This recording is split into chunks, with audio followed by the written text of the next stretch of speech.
She's bittersweet like pickle juice. My mother would open a jar of pickles, sausage, beets, and cucumbers. Sour like cleansing your liver and cleaning out your system. Like the pantry was loaded with pickle jars. She pickled a habit. Used to be lifting a mattress, putting them into her car, just to drive them to town for us. Usually trying to sample each and every one, then try not to swallow. If when we used to drink a bottle of wine mixed up in a 5-liter gallon of water, with the bottles, with the labels only cost about a couple dollars. Pitched from the basement cellar.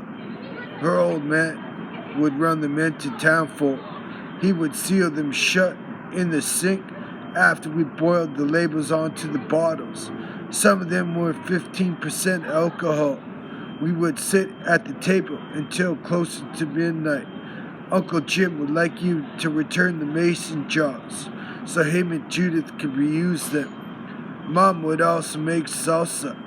I like it with peppercorn. She used to pick them fresh out of the garden. It's all thanks to Eden. The devil's trying to make a deal with them. Like we're dancing with all over social media, keeping updates with all the local news reports, and they're watching their futures trying to know what and understand what everything they'd wonder what it was about. Their visions, I never understood what they were about. My dear mother purchased a dream book. She would write everything down so her diary was filled with notes. Currently, I claim a form of welfare, wishing I could be rich forever.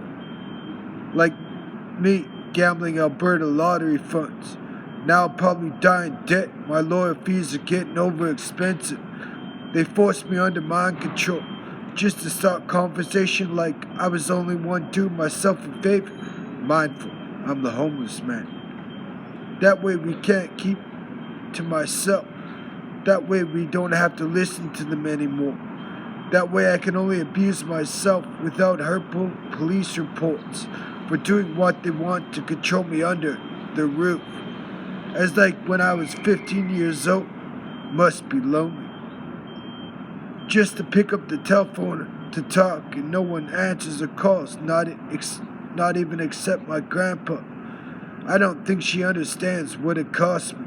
Suffering from health reports, she's lucky she kept a day job, because people mention that she's the town bicycle. Surrounded like she needs to get over herself, like she tosses up conversations when no one's around. I remember she wouldn't even help me out with one smokes alone. And that who you talking to, like chewing through her purse and soaking her feet in a pool of bath salts. Privileged to deprive all the pride like she swallowed, like one of those tailor-made smokes. Bragging about her job. To read updates on people that I know, like government were supposed to be crooks and criminals. Pisses me off because she tries to take another look at one's life in control, like maybe someone on life support. I don't have to give it an explanation for all the pain they've caused.